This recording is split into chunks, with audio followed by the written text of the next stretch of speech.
نبی کریم صلی اللہ تعالیٰ علیہ وسلم نے فرمایا ہے کہ اللہ تبارک و تعالیٰ نے مجھے جو فضیلتیں دی ہیں نا، ان میں سے ایک فضیلت یہ ہے کہ اللہ تعالیٰ نے میرے لیے ساری زمین کو مسجد بنا دی ہے۔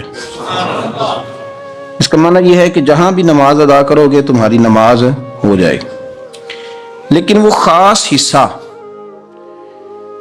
وہ خاص جگہ جو نماز کے لیے وقف کر دی جاتی ہے اس کو مسجد کہا جاتا ہے۔ مسجد کا لغوی معنی تو سجدہ گاہ کے، لیکن وہ خاص باؤنڈری جس کو مختص کر دیا جاتا ہے کہ یہاں نماز پڑھی جائے گی، اس کا نام مسجد ہے۔ مسجد سے پیار کرنا، مسجد کے ساتھ دلچسپی لینا، مسجد کے ساتھ دل لگانا، مسجد کی تزئین و آرائش میں، خدمت میں اپنے آپ کو شامل رکھنا، اور سب سے بڑھ کے یہ کہ مسجد کے ساتھ اپنے دل کو جوڑ کے رکھنا، یہ اہل ایمان کی علامت ہے۔ مسلمان کا روحانی رشتہ اللہ اور اس کے رسول صلی اللہ علیہ وسلم کے ساتھ ہے۔ آپ کا جس آدمی کے ساتھ رشتہ مضبوط ہوتا ہے، آپ اس کے مکان کی طرف کھینچے چلے جاتے ہیں، کوشش کر کے جاتے ہیں کہ میرا بھائی سے ملنے کو دل کر رہا ہے، تو اس کی طرف توجہ ہو جاتی ہے، وقت نکالتے ہیں، ٹائم خرچ کرتے ہیں، پیسہ لگاتے ہیں، وہاں جاتے ہیں۔ بیٹی میں نے بیاہ دی ہے، اپنے گھر چلی گئی ہے، پر میرا ملنے کو دل کر رہا ہے، وقت فرصت سارا کچھ دیکھ کے وہاں پہنچ جاتے ہیں۔ اصل اس گھر جانا مقصود نہیں ہوتا، اصل تو بیٹی کی ملاقات مقصود ہوتی، اصل بھائی کا مکان دیکھنا مقصد نہیں، اصل تو بھائی کی ملاقات مقصد ہے۔ تو مسجد میں جب آپ آتے ہیں تو مقصود یہ ہے کہ میں اس جگہ جا رہا ہوں جسے رب کریم نے اپنا گھر قرار دیا ہے۔ اب اس گھر کے ساتھ دلچسپی، اس گھر کے ساتھ آپ کا تعلق مضبوط ہوتا چلا جاتا ہے۔ رسول کریم صلی اللہ علیہ وسلم نے فرمایا ہے کہ زمین پر جو گھر سب سے پہلے بنایا گیا، جو مسجد سب سے پہلے بنائی گئی، وہ بیت اللہ شریف، مسجد الحرام، اور فرمایا جب ساری دنیا فنا ہو جائے گی تو جو جگہیں باقی رہ جائیں گی وہ مسجدیں، وہ حصہ جس پہ مسجد تعمیر کر لی جاتی ہے وہ حصہ باقی رہے گا۔ مسلمانوں کے اندر جہاں چیزیں بڑی تیزی کے ساتھ پھیلی اور ہماری دلچسپیوں کا رخ جب سے دنیا داری کی طرف زیادہ بڑھا تو مسجد سے بھی تھوڑا سا لوگوں کا رجحان کم ہوا ہے۔ ایک تو لوگ مسجد میں دیر سے آتے ہیں اور پھر جلدی جانے کا شوق رکھتے ہیں۔ کبھی ہم دیکھتے تھے کہ اسکول کا گیٹ بہت بڑا ہوتا تھا لیکن چھٹی کے ٹائم تنگ پڑ جاتا تھا۔ یہی حال مسجد میں جب نماز ختم ہوتی ہے تو اس وقت ہوتا ہے۔ پتہ نہیں کتنے ضروری کام ہیں جو پیچھے ہیں، کون سی ایسی چیز ہے جو دھکیل رہی ہے۔ بچے تو اپنے آپ کو بڑی قید میں سمجھتے تھے اس لیے جایا کرتے تھے، لیکن مسجد سے اس تیزی سے نکلنا، نماز پڑھنے والوں کی نماز کا خیال نہ کرنا، کسی کی تکلیف کا احساس نہ کرنا اور شدت کے ساتھ وہاں سے نکلنے کی کوشش کرنا، اس عمل پر جب غور کیا جائے تو برے خیالات ذہن میں آتے ہیں۔ ایسی چیزیں ذہن کے اندر آتی ہیں جن کا ایک مسلمان کے حق میں ہونا ٹھیک نہیں۔ میرے نبی پاک صلی اللہ تعالی علیہ وسلم نے ارشاد فرمایا، قریب محبوب فرمانے لگے کہ 7 شخص ایسے ہیں کہ قیامت کے دن اللہ کے عرش کے سائے کے علاوہ سایہ نہیں ہوگا، تو رب کریم ان 7 بندوں کو اپنے عرش کا سایہ عطا فرمائے گا۔ وہ 7 لوگ ہیں، ان میں سے نبی پاک صلی اللہ تعالی علیہ وسلم نے ایک شخص وہ بیان کیا کہ جو نماز پڑھ کے مسجد سے نکل تو جاتا ہے پر اس کا دل مسجد کے ساتھ جڑا رہتا ہے، اس کی طبیعت مسجد کے ساتھ لگی رہتی ہے کہ اللہ کے گھر سے ہو کے آیا ہوں، مجھے دوبارہ اللہ کے گھر جانا ہے۔ اس کا دل لگا رہتا ہے، جڑا رہتا ہے، وہ انتظار کرتا ہے کہ دوبارہ کب میں نے مسجد میں جائیں۔ یہ رویہ نہیں اس کا ہونا چاہیے کہ وہ کہے اوہو سردیوں میں تو بس نماز ہی نماز رہ گئی ہے، اعتراض نہ کرتا پھرے، بلکہ وہ اس کا دل جڑا رہے۔ مسجد کے ساتھ جو خاص رشتہ ہے، بخاری مسلم میں حدیث ہے، نبی پاک صلی اللہ علیہ وسلم نے فرمایا، ویسے تو ساری زمین ہی اللہ کی ہے نا، للہ ما فی السماوات و ما فی الارض، زمین و آسمان میں جو کچھ بھی ہے وہ اللہ کا ہے، لیکن حضور فرماتے ہیں کہ خطہ زمین پر خطہ زمین پر جو جگہ رب کو سب سے زیادہ پیاری، جگہ ساری اللہ کی ہے، پر جو اللہ کو سب سے پیارا ٹکڑا ہے وہ جگہ ہے جہاں مسجد بنا دی جاتی ہے۔ وہ خاص خطہ، آپ ذرا حدیث کے لفظوں پر غور کریں، فرمایا احب البلاد، وہ اللہ کا محبوب ٹکڑا ہے زمین پر جہاں مسجد بنا دی جاتی ہے۔ وہ اب آپ اندازہ کریں کہ وہ پیسے کتنے قیمتی ہیں، جو کمائے کسی نے تھے، لگ مسجد میں گئے، اور محبوب کس کے ہو گئے؟ اللہ تعالیٰ کے۔ یعنی میرے تیرے کمائے ہوئے پیسے اللہ کے محبوب پیسے تب بنیں گے جب اللہ کے گھر میں خرچ ہو جائیں گے، تعمیر مسجد پر، تشکیل پر۔ فرمایا یہ سب سے زیادہ اللہ کو۔ اور سید عالم صلی اللہ تعالی علیہ وآلہ وسلم نے ارشاد فرمایا کہ اللہ تبارک و تعالیٰ کو زمین پر، زمین ساری ہی اللہ کی ہے، لیکن اللہ تبارک و تعالیٰ کی زمین پر جو جگہ اللہ کو ناپسند ہے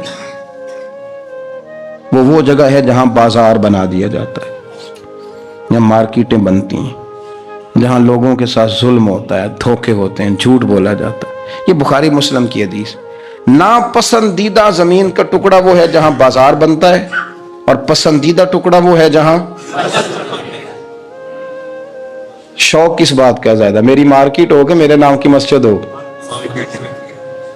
یہ میری زمین کا جو ٹکڑا، میری مارکیٹ ہو، میرا پلازا ہو، اور پچھلا مکان خرید کے نہ تو ایک لائن پیچھے نکالتا ہوں، 12 دکانیں ادھر ہو جائیں گی، 12 دکانیں ادھر ہو جائیں گے، پھر حساب نکالتا ہے کہ 20,000 ایک کا کرایہ ہے تو کتنا بنا مہینے کا۔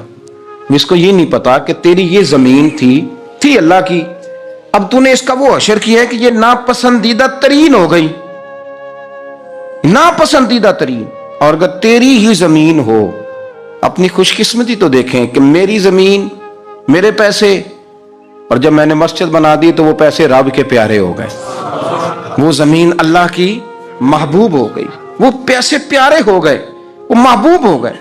لیکن بڑا ہی مشکل کام ہے، مسجدوں میں اعلان ہوتا ہے کہ بل آ گیا ہے، کو مہربانی کرو، اور پھر پکے سچے حاجی، نمازی، نیک صالح پرہیزگار بندے بڑی مشکل سے جیب میں ہاتھ ڈالتے ہیں، اور جو باہر آتا ہے اس میں پورا 100 روپیہ نکل آتا ہے، پورا ہی 100، یعنی کہ، اور گننے میں آپ کو پتہ ہے 1 روپیہ کر کے گنے تو 5-7 منٹ تو 100 گننے میں لگ ہی جاتے ہیں، پھر وہ گننا پڑتا ہے۔ اور مسجد کی ٹوپیوں میں سے، مسجد کے گلوں میں سے اکثر وہ لوٹ نکلتے ہیں جو دکاندار لیتا ہی نہیں، وہ کہتے ہیں اللہ کو دے آتے ہیں جا کے۔ دیکھیں اپنا رویہ اس لحاظ سے درست کریں، اس لحاظ سے درست کریں کہ جس طرح میرے لیے اپنا گھر بنانا ضروری ہے نا، اسی لیے میرے لیے مسجد بنانا بھی اسی طرح ضروری ہے۔ جب حضور جتنا عرصہ تک مکہ شریف میں تشریف فرماتے تو زیادہ وقت مسجد الحرام میں گزارتے تھے، اور جب قریب محبوب صلی اللہ تعالی علیہ وسلم، محبوب دو عالم علیہ السلام مدینہ طیبہ تشریف لے آئے تو حضور نے سب سے پہلے مسجد قباء کی تعمیر فرمائی۔ کوئی ایک حجرہ نہیں ابھی بنایا، ابھی یہ طے نہیں کیا کہ میں نے مدینے کے کس حصے میں اپنا مکان بنانا ہے، کہاں رکنا ہے۔ سب سے پہلے مسجد شریف کی تعمیر فرمائی اور بنفس نفیس فرمائی، مسجد مکمل ہو گئی۔ سرکار کا قیام تھا جناب ابو ایوب انصاری کے گھر میں، تھوڑے سے فاصلے پر نظر پڑی تو ایک کھلا میدان موجود تھا، 2 یتیم بچوں کی زمین تھی۔ فرمایا یہ زمین مجھے دے دو، اس میں میں مسجد بناؤں گا۔ ان 2 یتیم بچوں نے عرض کی یا رسول اللہ صلی اللہ علیہ وسلم آپ رکھ لیں، مسجد بنا لیں۔ فرمایا یوں نہیں بھائی، پیسے دیں گے۔ اسلام یہ نہیں کرتا کہ بندے کی حیثیت سے زیادہ اس پر بوجھ ڈال دیا جائے، وہ یتیم بچے ہیں، ابھی ان کے پاس کوئی ایسے ذرائع نہیں ہے مال کمانے کے، تو فرمایا تمہیں پیسے ملیں گے۔ اور حضرت ابوبکر صدیق رضی اللہ تعالیٰ عنہ اور حضرت عثمان غنی جیسے مالداروں کے ذمہ لگایا گیا کہ انہیں رقم ادا کی جائے۔ وہ پیسے ان بچوں کو دیے، یہاں مسجد کی تعمیر شروع کی۔ اب چونکہ مسجد قباء بھی سرکار نے بنائی تھی تو ایسا نہیں فرمایا کہ اس کو چھوڑ دیا جائے، بلکہ صحیح حدیث کے لفظ ہیں کہ نبی کریم علیہ السلام ہر ہفتے یا گھوڑے پر بیٹھتے یا اونٹنی پر بیٹھتے یا پیدل سفر کرتے، اور ہر ہفتے فجر کی نماز پڑھ کے مسجد قباء تشریف لے جاتے۔ اس مسجد کی آباد کاری میں حضور دلچسپی لیتے، شوق تھا سرکار کو، اس کو آباد کرنے میں دلچسپی لیتے۔ اور پھر میرے محبوب کریم علیہ السلام نے اس مسجد کے آباد کرنے میں ایک اور فضیلت بیان کی. فرمایا جو بندہ گھر سے وضو کرے اور میری مسجد قباء میں آ کے 2 رکعت نفل پڑھے، اللہ کے رسول کا وعدہ ہے اللہ اسے پورے عمرے کا ثواب عطا فرمائے گا. آپ دیکھ لیں مدینہ شریف میں جس طرح مسجد نبوی شریف ہر وقت کھلی رہتی ہے، مسجد قباء بھی ہر وقت کھلی رہتی ہے. ہر وقت وہ مسجد موجود ہے، دن کو جائیں رات کو جائیں آپ کو وہاں نماز پڑھنے کے مواقع میسر ہیں. گویا حضور نے بنائی بھی ہے اور میرے نبی نے بسائی بھی ہے، اور وہ پوری طرح بسی ہوئی ہے. وہاں لوگوں کا آنا جانا ہے، وہاں ہر قسم کی خوشبو. یہاں حضور نے مسجد کی بنیاد رکھی، حجرہ کوئی نہیں ابھی بنایا، کسی زوجہ کے لیے رہنے کو کوئی جگہ نہیں بنائی. یہ آپ شوق دیکھیں، مسجد کے ساتھ حضور کی دلچسپی دیکھیں کہ سرور کائنات صلی اللہ تعالی علیہ وسلم نے مسجد نبوی شریف کی بنیاد رکھی. مسجد کے لیے حضور نے خود بنفس نفیس تعمیر میں حصہ لیا. حضور پتھر اٹھا کے لاتے، مسجد کی تعمیر میں کام کرتے. حضرت سیدنا ابو ہریرہ رضی اللہ تعالیٰ عنہ فرماتے ہیں ہم ایک اینٹ اٹھا کے لاتے تھے تو حضرت عمار بن یاسر رضی اللہ تعالیٰ عنہ 2 اینٹیں اٹھاتے تھے. تو جب وہ اینٹیں اٹھا کے لا رہے تھے تو ان کے کپڑوں کو کچھ مٹی لگ گئی. تو جس طرح انسان کسی بچے کو شاباش نہیں دیتا اور کبھی کسی بچے کو مٹی لگ جائے تو اس کے کپڑے نہیں جھاڑتا، سرور کائنات صلی اللہ تعالی علیہ وآلہ وسلم نے جب دیکھا، یہ بخاری کے لفظ ہیں، سید عالم علیہ السلام نے جب دیکھا کہ حضرت عمار بن یاسر کے کپڑوں کو مٹی لگ گئی ہے تو حضور صلی اللہ علیہ وسلم قریب گئے اور صحابہ فرماتے قربان جائیں حضور نے اپنے دست مبارک سے ان کے کپڑوں کی مٹی جھاڑنی شروع کر دی. گویا مسجد بنانے والے مزدور کے ساتھ نبی پاک علیہ السلام کی اتنی دلچسپی ہے، اگر اس کے کپڑوں کو مٹی لگ جائے تو حضور اپنے ید اللہ والے ہاتھوں سے وہ مٹی صاف فرماتے ہیں. ہمارے ہاں اول تو ہمارا مزاج نہیں مسجد کی طرف توجہ دینے کا. اگر کوئی 2-4 بندے مسجد کی کمیٹی میں کبھی زبردستی الجھ جائیں، ان کو الجھا ہی لیا جائے، تو سب سے پہلا فتویٰ یہ لگتا ہے کہ یہ بندہ خزانچی ہے، مسجد کو کھا گیا. سب سے پہلا فتویٰ اس کو یہ لگتا ہے. اور اکثر آپ ناراض نہ ہوں، یہ باتیں وہ لوگ کرتے ہیں جو ایک دھیلا نہیں دیتے مسجد میں.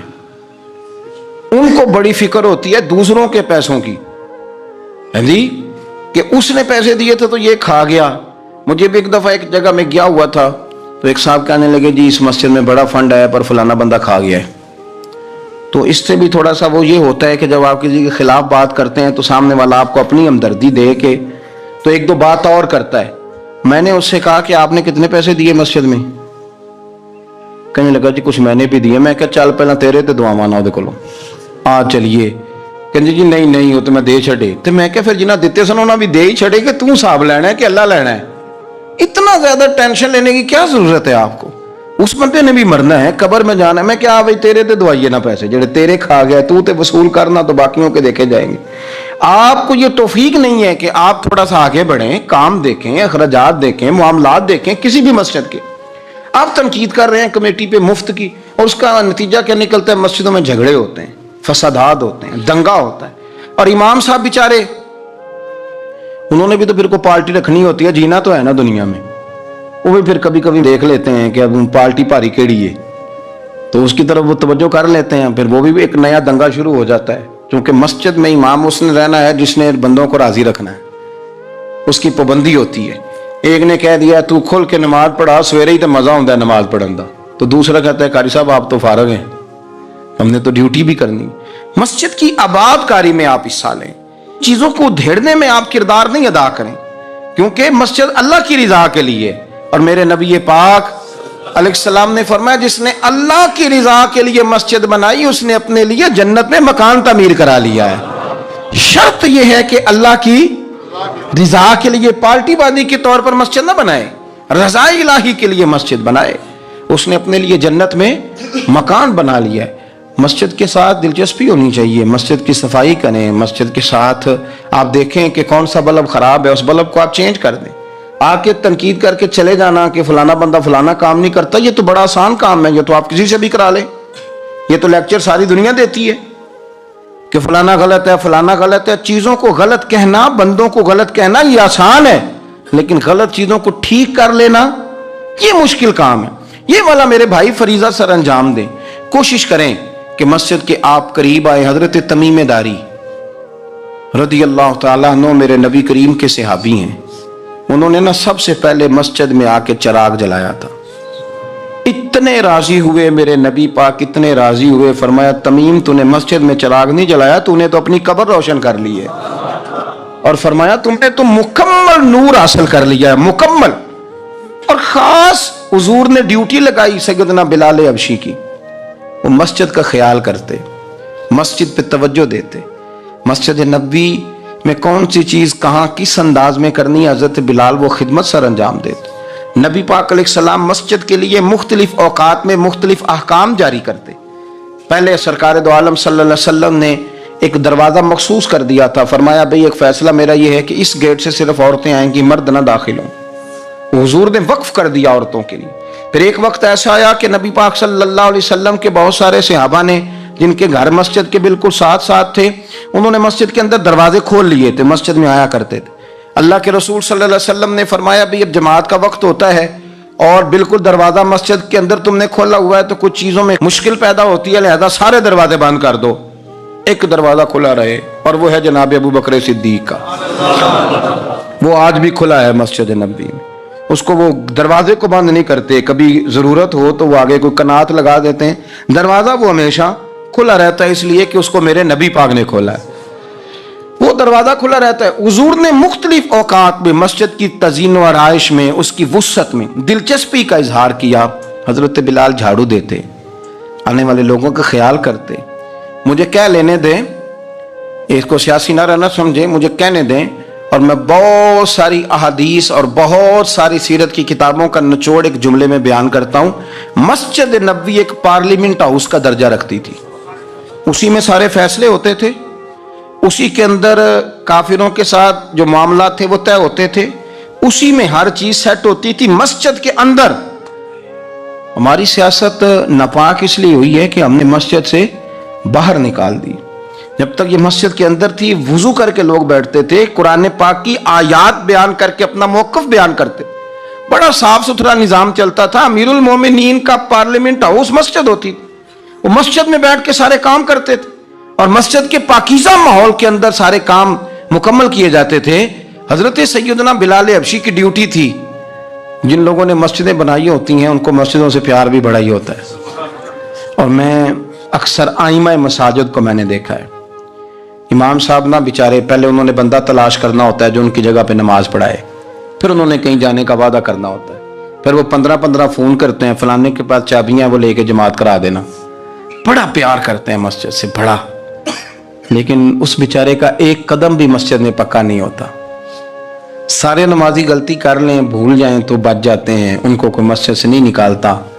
لیکن امام کبھی کسی موقع پر کسی بھی جگہ وہ 2-4 جگہ پہ چھٹی کر لے، کوئی غلطی کر لے تو فارغ ہو جاتا ہے. حالانکہ سب سے زیادہ دلچسپی اس کی ہوتی ہے مسجد کے ساتھ.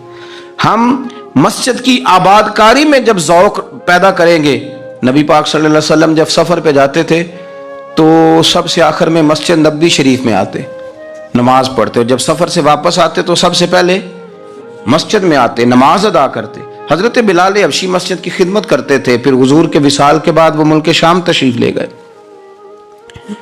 وہاں انہوں نے وقت گزارا. حضرت عمر فاروق رضی اللہ تعالیٰ عنہ جب ملک شام کے دورے پر تشریف لے گئے اپنے دور خلافت میں، تو کہتے ہیں میں جناب بلال حبشی سے ملنے گیا تو کہتے ہیں حضرت بلال نے سب سے پہلے مجھ سے پوچھا کہ بتاؤ میرے نبی پاک کی مسجد کا کیا حال، وہ فلاں کونے کی کیا پوزیشن ہے، فلاں جگہ اب کیا حالات، وہ فلاں جگہ سیدہ عائشہ کے حجرے کے پاس فلانا کام ہونے والا تھا، اس کی کیا پوزیشن ہے. ایک ایک چیز کے بارے میں پوچھا. کیا خوبصورت فرمان ہے حضرت عبداللہ ابن مسعود کا. آپ فرمایا کرتے اللہ کا کوئی بندہ جب مسجد میں کسی مخصوص جگہ نماز پڑھتا ہے نا، تو جب وہ کچھ دن نہیں آتا تو مسجد اس کا انتظار کرتی، مسجد اسے ڈھونڈتی ہے، مسجد پوچھتی ہے وہ کدھر گیا، قربان جاؤں.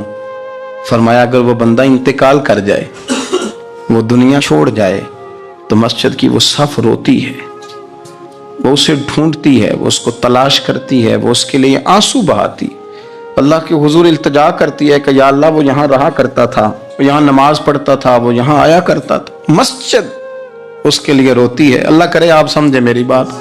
کسی کو بیٹے رو رہے ہیں, کسی کو بیٹیاں رو رہی ہیں, کسی کو وہ لوگ رو رہے ہیں جن کی ضرورتیں پوری کرتا تھا. اور یہ جو مسجد سے پیار کرنے والا تھا, مسجد کا نمازی, اس کے لیے مسجد کی صف, مسجد کا مصلی آنسو بہاتا ہے. اے مالک وہ کہاں گیا جو یہاں نماز پڑھتا تھا؟ مجھے بتلاؤ. جس کو مسجد یاد کر کے روئے گی, پھر اس کی قبر پہ اللہ کتنی رحمتوں کا نزول فرمائے, پھر اس کے اوپر کس قدر کرم کی برکھا برسے, اسے کس قدر نوازا جائے گا جس کے لیے مسجد روئے گی. مسجد کا یہ اعزاز ہوگا جس کے لیے. ایک صحابی نے عرض کیا تھا کہ یا رسول اللہ صلی اللہ علیہ وسلم, میں نابینا ہوں, مجھے نظر نہیں آتا, اجازت ہے گھر میں نماز پڑھ لوں؟ تو میرے کریم علیہ السلام نے فرمایا تیرے کانوں میں اذان کی آواز جاتی ہے؟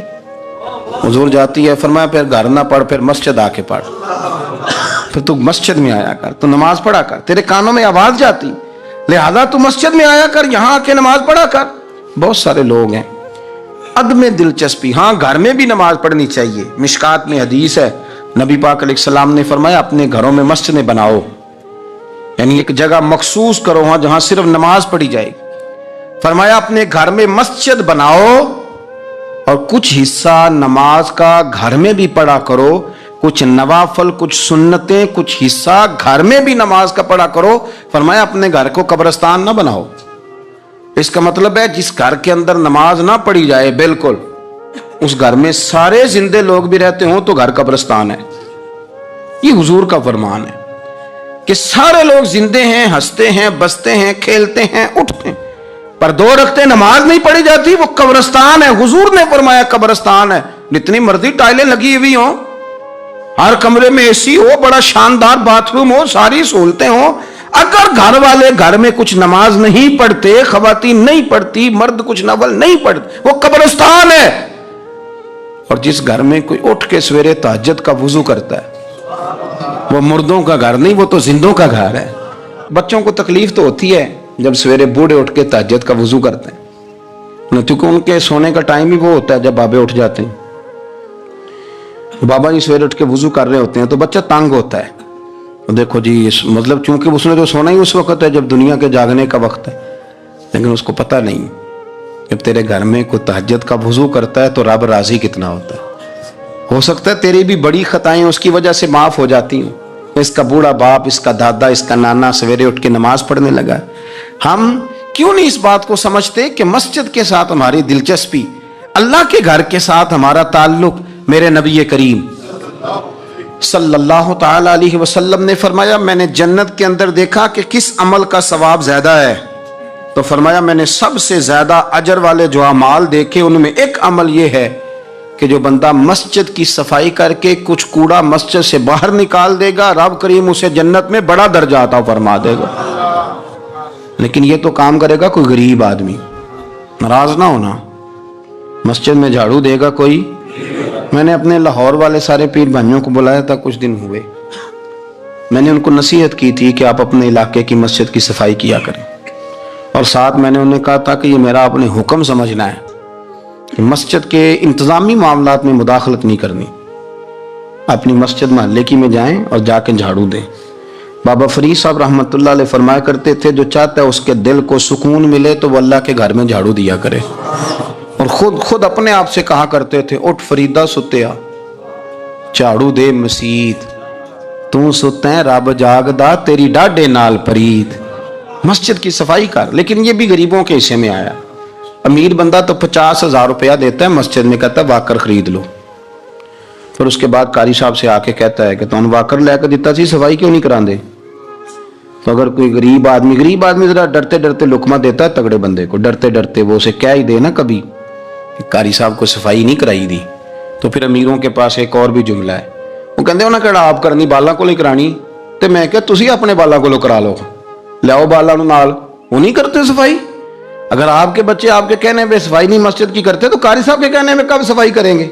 قاری صاحب کے پاس بھی بچوں کی اماں آ جاتی ہے, وہ آ کے کہتے ہیں مولوی تو 8,000 کا ہے اور میرا بچہ 1.5 کروڑ کا ہے, میرے سے پیسے لے کے صفائی والا بندہ رکھ لے, میرا بچے نے اسکول جانا ہوتا ہے, سبق سنانے آتا ہے کہ صفائیاں کرنے آتا ہے. کہاں ہیں وہ لوگ گئے جو توجہ کے ساتھ مسجد سے پیار کرتے تھے, جن کا ذوق ہوتا تھا, جن کو شوق تھا کہ وہ مسجد کے ساتھ اپنی دلچسپیوں کو برقرار رکھیں گے.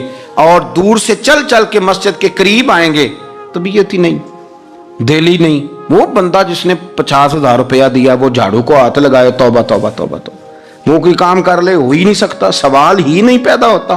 وہ تو آ کے کہے گا جاتی دفعہ، کہہ جائے گا کہ وہ ذرا فلانی جگہ کو بھی صاف کرا دے، وہاں بڑا برا حال تھا۔ تو بھئی یہ تو اللہ کا گھر ہے، تو جس طرح اللہ سب کا رب ہے اسی طرح مسجد بھی سب کی سانجھی ہے کہ نہیں؟ تو وہ تھوڑی سی نیکی آپ کر لیں، وہ جھاڑو پڑا ہے، کام کریں اپنے علاقے کی مسجد کی خوبصورتی میں، تزئین و آرائش میں، اور کوشش کریں تھوڑا چل کے وقت پہ مسجد میں جائیں، ذوق بنائیں۔ ایک قبیلہ تھا مسجد نبوی شریف سے تھوڑا دور رہتے تھے وہ لوگ، تو نبی کریم صلی اللہ تعالی علیہ وسلم کی مسجد کے دائیں بائیں نا کچھ مکانات خالی ہوئے، تو مالکوں نے یہ کہا کہ ہم یہ مکانات بیچیں گے۔ ان کو دور سے آنا پڑتا تھا، تو انہوں نے ارادہ کیا کہ یہ قریب کے جو مکانات ہیں یہ ہم خرید لیتے ہیں۔ نبی کریم صلی اللہ تعالی علیہ وسلم کو خبر ملی کہ بنو سلیم قبیلے کے وہ لوگ یہ مکان خرید رہے ہیں تاکہ ہمیں مسجد کا قرب نصیب ہو جائے، دور سے چل کے آنا پڑتا ہے، وہ قریب آ جائیں گے تو ذرا مسجد میں حاضری ہماری آسان ہو جائے گی۔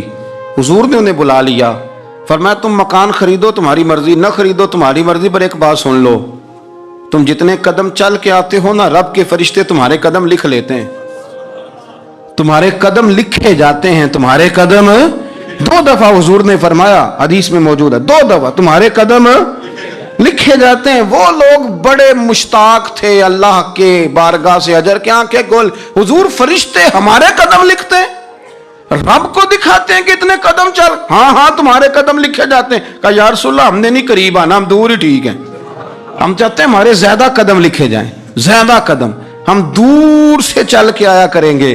شعر یاد آ گیا ہے کسی درویش کا، اس نے کہا تھا کہ گو سنا تھا آستانہ یار دور ہے، پر ہم نے بھی ٹھان لی تھی کہ جانا ضرور ہے۔ رسول کریم صلی اللہ تعالی علیہ وسلم کے غلاموں نے مسجدیں بنائیں، مسجدوں کے ساتھ دلچسپی کا رویہ رکھا، مسجد کے ساتھ ان کی وابستگی بڑی مضبوط رہی۔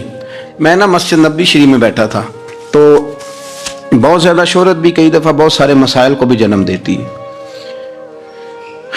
تو کچھ ایسی جگہیں ہوتی ہیں جہاں آپ کو خود ادب کے ساتھ جانا چاہیے، وہاں زیادہ جھمگٹے لوگوں کا آنا جانا، ہاتھ چموانا ویسے ہی تھوڑا ادب کے خلاف لگتا ہے، تو کوشش ہوتی ہے کہ ذرا وہاں کوشش کی جائے کہ ذرا چپکے سے کوئی کام ہو جائے، لیکن پیار کرنے والے تو پھر مل ہی جاتے ہیں نا ہر جگہ۔ مسجد نبوی شریف کی صفائی کرنے والے لوگ میرے پاس آ کے بیٹھ کے کہنے لگے آپ سے فوٹو کھنچا لیں، تو مجھے ایک شعر یاد آ گیا کسی درویش کا، اس نے کہا تھا طیبہ کے سارے خادم پہچانتے ہیں مجھ کو تو خبر نہیں تھی میں اس قدر بڑا ہوں۔ میں نے کہا جی کھنچوا لیں، ان میں ایک شخص بولا، کہنے لگا پیر صاحب آپ سے ایک بات کرنی ہے۔ میں نے کہا کریں۔ کہنے لگا میرا نا تنخواہ بڑی تھوڑی ہے، بلدیہ کا ملازم ہوں، تھوڑی سی تنخواہ ملتی ہے، تو میرا ارادہ تھا چھوڑ جاؤں، روز پروگرام کرتا تھا کہ پاکستان جا کے کوئی کام کر لوں گا۔ پھر میں نے آپ کی ایک تقریر سنی، میں نے کہا وہ کون سی؟ کہنے لگے آپ نے بتایا ہے کہ بخاری میں حدیث ہے ایک بی بی مسجد کی صفائی کرتی تھی، بیمار ہو گئی تو حضور تیمارداری کرنے جاتے تھے، اور جب اس کا رات کو انتقال ہوا صحابہ نے حضور کو تکلیف دینا بہتر نہ سمجھا، دفن کر دیا، تو نبی کریم نے سویرے فرمایا مجھے بتاؤ اس کی قبر کہاں ہے؟ حضور نبی پاک خود رسول کریم ساری امت گنبد خضرا پہ، اور نبی پاک اس قبر پہ چلے گئے جو مسجد میں جھاڑو دیتی تھی، اس کی قبر پہ کھڑے ہو گئے اور فرمایا صفے بناؤ بھائی میں دوبارہ جنازہ پڑھوں گا۔ حضور نے جنازہ دوبارہ پڑھا، وارث نے جنازہ نہ پڑھا ہو تو دوبارہ پڑھانا جائز ہے، اور حضور تو وارث ہے نا ساری امت کے، دوبارہ جنازہ پڑھا۔ کہنے لگے وہ میں نے آپ کی زبان سے کہیں وہ روایت سن لی تھی، تو 3 بجے ہوئے تھے رات کے پاکستان میں، سارے سو رہے تھے، پر میں نے گھر فون کیا، میں نے کبھی تنخواہ جنی جی انہیں چی گزارا کرنا دے، میں تو بڑے کام لگا ہوں سرکار کی بارگاہ میں، یہاں مسجد کی صفائی کرتا ہوں، میری تو بڑی شان بنے گی اگر رسول کریم اس بی بی کی قبر پہ تشریف لا کے مہربانی کرتے ہیں، تو مجھے امید ہے میرے اوپر بھی رحم فرمائیں گے۔ تو تنخواہ تھوڑی صحیح پر نصیب تو بڑا اونچا ہے نا، تو میں کوشش کرتا ہوں کہ یہ تعریفیں چھپا کے رکھی جائیں، پر میں نے اسے کہا میں کہ تھوڑا اونچی بول اور ذرا گنبد شریف کی طرف منہ کر کے بات کر، تاکہ گواہی ہو جائے نا، گواہی ہو جائے۔ عرش پہ تازہ چھیڑ چھاڑ، فرش پہ طرفہ دھوم دھام، کان جدھر بھی لگائیے تیری ہی داستان، کان جدھر بھی لگائیے تیری ہدایت. اور یارو بڑا خوش بخت نہیں وہ آدمی جس کو اللہ تبارک و تعالیٰ کے گھر کی حاضری کا یہ موقع نصیب ہو, وہ تھوڑا ذوق بنائے, وہ مسجد میں جائے, مسجد کے ساتھ پیار کرے, مسجد کے ساتھ اس کی دلچسپی ہو, مسجد میں وہ چراغ جلائے, مسجد میں وہ جھاڑو دے, وہ مسجد کی صفائی کا خیال کرے, وہ دیکھے کون سی چیز ہے مسجد کی جو صحیح ہونے والی ہے اس کا خیال. اور بڑا ہی خوش بخت ہے. آپ یقین کریں مجھے سب سے زیادہ اس بندے سے پیار ہے جس کو فکر رہتی ہے کہ ٹائم ہو گیا میں نے مسجد کھول لی. کچھ ائمہ مساجد, کچھ مؤذنین, کچھ جن کے پاس چابیاں ہوتی ہیں, میں نے دیکھا ہے بڑے وقت پہ جائیں گے, مسجد کھولیں گے, صفے بچھائیں گے. یہ بڑے خوش بخت لوگ ہیں. یہ میرے نبی پاک کے پیارے ہیں. یہ رسول اللہ صلی اللہ علیہ وسلم اپنے اپنے علاقے کی, محلے کی مسجد سے پیار کریں, وہاں آپ ڈیوٹی کریں. ہمارا نہ جو بندہ ڈیوٹی کرتا ہے وہ نہ کوئی سربراہی بھی لینا چاہتا ہے, بغیر سربراہی کے ڈیوٹی کریں. دیکھیں آپ وہاں کیا خدمت سر انجام دے سکتے ہیں, کس طرح کر کے آپ اپنا کردار, آپ کی طبیعت بڑی ٹھنڈی رہے گی. آپ اللہ کے گھر سے پیار کریں گے تو اللہ آپ کے گھر کو آباد کرے گا. آپ کو بڑی ساری برکتیں, بڑی ساری سعادتیں ملیں گی, بڑی ساری نعمتیں آپ کو میسر آئیں گی. ایک دفعہ میں یہاں نا نماز پڑھ کے نا تھوڑا تھوڑا میں کبھی جب میں خود جماعت کرایا کرتا تھا شروع میں, تو میں یہاں تھوڑا سا گھومتا تھا کئی دفعہ باہر گلی میں. 15-20 دنوں کے بعد ایک بابا جی کبھی آتے تھے تو 10 روپے 15 روپے باہر گلے میں ڈال کے چلے جاتے تھے. تو میں نے ان کو, میں جانتا نہیں تھا, 2-3 دفعہ نظر پڑی تو مجھے تھوڑا سا ذہن بنا کہ یہ بزرگ کون ہے. میں نے ایک دن ان سے کہا, میں نے کہا بزرگوں آپ اکثر آتے ہیں اور 10-15 روپے آپ گلے میں ڈالتے ہیں اور آپ چلے جاتے ہیں, پھر جدھر سے آپ آتے ہیں, یہاں تو نا بندہ رستے سے گزر رہا تھا تو جاتی دفعہ مسجد نظر آئی تو اس نے کچھ ڈال دیا تو واپس لوٹ جاتے ہیں. کہنے لگے مولوی صاحب میرا ایک ذہن ہے کہ ہر مسجد میں میرے نام کی ایک اینٹ لگ جائے, اور میرا ذہن ہے, میں غریب سا بندہ ہوں, زیادہ پیسے میں دے نہیں سکتا, تو میں نے مسجدیں رکھی ہوئی ہیں تو میں ہر مہینے ہر مسجد میں جتنی میں نے رکھ لی ہیں میں جاتا ہوں تو اپنے حصے کی نا میں اس میں جو میرے سے ہو سکتا ہے میں کتنا اچھا ذوق ہے, کتنی اچھی طبیعت ہے. کوئی ضروری ہے کہ آپ کے پاس 15 لاکھ روپیہ ہوا آپ الگ سے ایک مسجد بنائیں, پٹی لگوائیں تبھی کام چلے گا. ان بزرگوں کے 10 روپے سے شاید پوری اینٹ بھی نہ لگتی ہو, لیکن ایک دلچسپی کا اظہار تو ہوا نا, مسجد کے ساتھ وابستگی تو نظر آئی نا. تو آپ اپنے علاقے کی مسجد کے ساتھ پیار کریں, اس کا قرب اختیار کریں, اس کے قریب جائیں. اللہ ہمیں سمجھنے کی توفیق عطا